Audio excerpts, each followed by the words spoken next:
Hello students, आज हम व्याकरण का सर्वनाम पढ़ेंगे। ये ग्रामर का एक बहुत ही अच्छा टॉपिक है। आपने शुरू से ही पढ़ा होगा, संज्ञा सर्वनाम के बारे में हम बहुत शुरू से पढ़ते आ रहे हैं, तो ये हमारे लिए कोई नया टॉपिक नहीं है। फिर भी हम थोड़ा इसके बारे में पढ़ेंगे, इसकी डिटेल के बारे में पढ़ेंगे।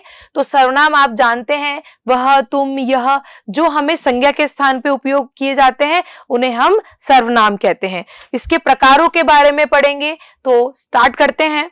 सर्वनाम की परिभाषा: संज्ञा यानी किसी विषय, वस्तु, स्थान के नाम के जगह पर जो प्रयोग किए जाते हैं उन शब्दों को हम सर्वनाम कहते हैं।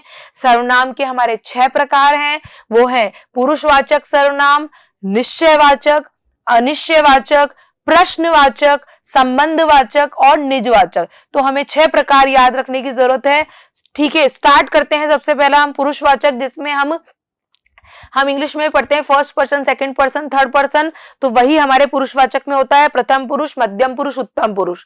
ठीक है, तो पुरुषवाचक सर्वनाम में जिन सर्वनाम शब्दों का प्रयोग वक्ता यानी बोलने वाला अपने लिए, श्रोता यानी सामने वाले के लिए और थर्ड पर्सन के लिए करता है, तो उन्हें हम पुरुषवाचक सर्वनाम कहते हैं। जैसे उदाहरण है, तुम कहां जा रहे हो। तुम यानी सामने वाले के लिए हम बोल रहे हैं, मध्यम पुरुष के लिए बोल रहे हैं।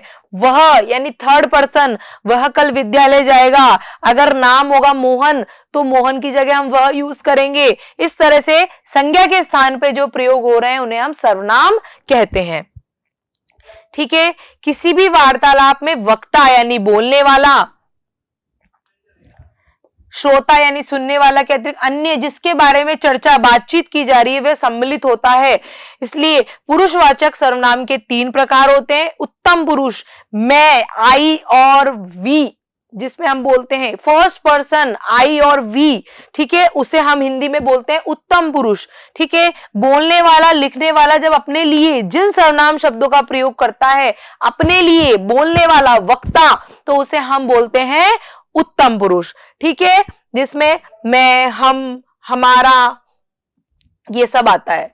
ठीक है, इसमें आते हैं मैं, मुझे, मेरा, हम, हमें, हमारा, मैंने आदि। ठीक है, फिर आता है नेक्स्ट मध्यम पुरुष। उसमें सामने वाले यानी श्रोता के बारे में बात होती है, इसे बोलते हैं सेकंड पर्सन। तो तू, तुम सब, आप, सामने वाले के लिए हम बोल रहे हैं। तो सुनने वाले के लिए जिन सर्वनाम शब्दों का प्रयोग होता है उन्हें हम मध्यम पुरुष कहते हैं।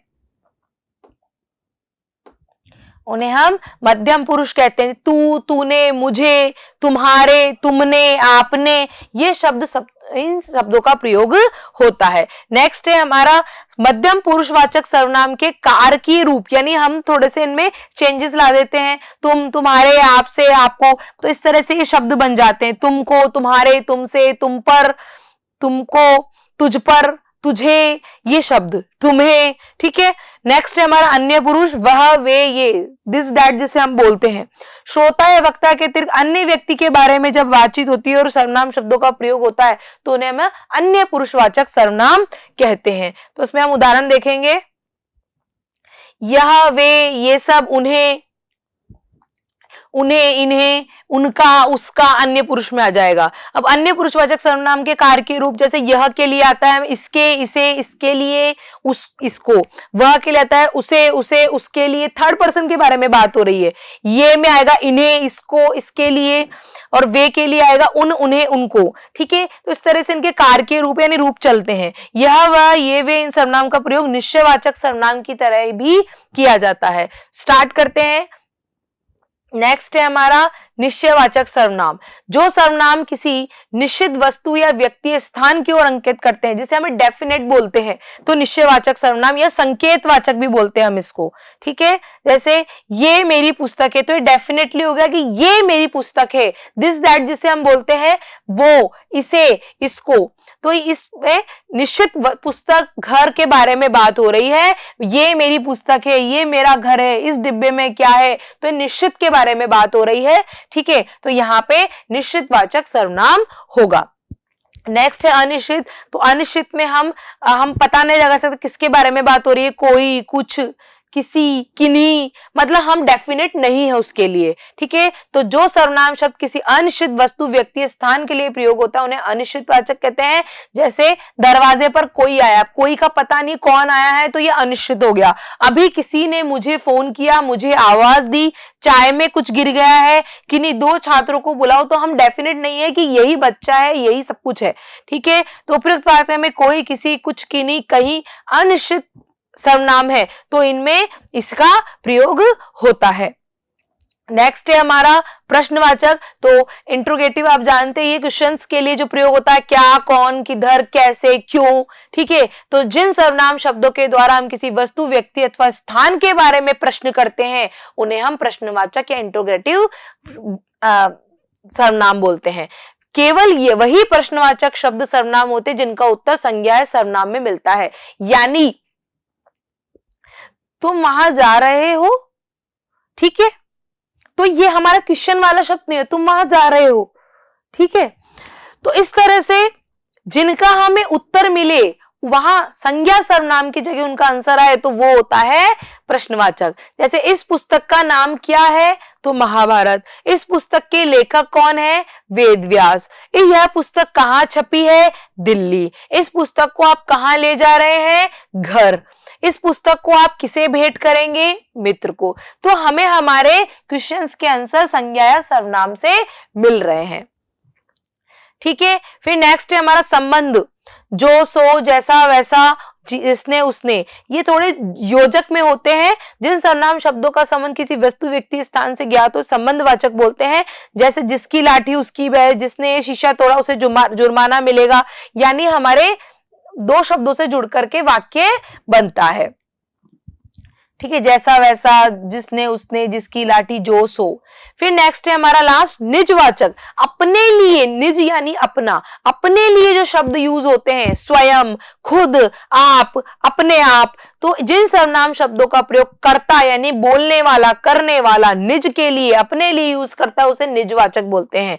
जैसे रचना ने स्वयं आकर मुझसे बात की, स्वयं। मोहित हर काम खुद करता है, खुद। मैं अपने आप चला जाऊंगा, उसे आप ही बात करने दो, अपने आप भी बात करने दो। इस तरह से अपने लिए करता जो वर्ड यूज करता है उसे हम बोलते हैं निजवाचक सर्वनाम। तो इस तरह से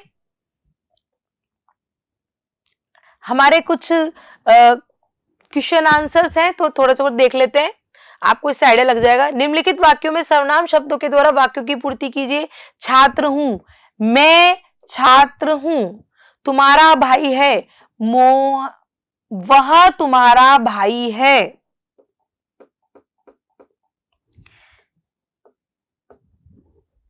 नाम हरि है, इसका नाम हरि है। वे अपना काम स्वयं करते हैं, यहां पे निजवाचक सर्वनाम हो गया। यह क्या है। इस तरह से फिल इन द ब्लैंक्स भरे हैं। निम्न रिक्त स्थानों की पूर्ति कोष्टक में दिए गए उचित सर्वनाम शब्दों से करिए। हरिओम ने पैसा लुटा दिया था, हरिओम ने उसका पैसा। देखो एप्रोप्रिएट शब्द हमें देखना है कि जो हमें सही लग रहा है। तुम रहने दो, मैं स्वयं कर लूंगा, खुद कर लूंगा। मैं कल तक, तू पुस्तक वापस कर दू, ये सही नहीं है। तुम्हें पुस्तक वापस कर दूंगा। मैंने वह पुस्तक उसे पढ़कर लौटा दी थी। इस तरह से। तो अब क्वेश्चन नंबर 3 है, निम्नलिखित वाक्यों में से सर्वनाम कौन सा है। मैं पुस्तक पढ़ता हूं, पुरुषवाचक सर्वनाम हो गया। मैं हमने पढ़ा है first person, second person, third person. तुम विद्यार्थी हो, ये भी पुरुषवाचक है और इसमें आ जाएगा मध्यम पुरुष, क्योंकि ये तुम किसके लिए आता है, मध्यम के लिए। ये आता है उत्तम के लिए। यह मेरा बस्ता है, यही पुरुषवाचक आ जाएगा। तुम्हारा क्या नाम है, प्रश्नवाचक आ जाएगा। क्वेश्चन मार्क है क्योंकि वहां पे पानी में कुछ पड़ा है, अनिश्चयवाचक। सर्वनाम हम विद्यार्थी हैं, हम, ये भी पुरुषवाचक में आएगा इसके प्रकारों में। ये उत्तम पुरुष में आएगा, क्योंकि मैं, हम, ये उत्तम पुरुष में आता है। तो इस तरह से हमने कुछ क्वेश्चन आंसर्स करे, अभ्यास प्रश्न करे। तो इस तरह से हमने सर्वनाम को पढ़ा, उसकी परिभाषा, उसके प्रकारों के बारे में पढ़ा, इनकी डिटेल्स पढ़ी।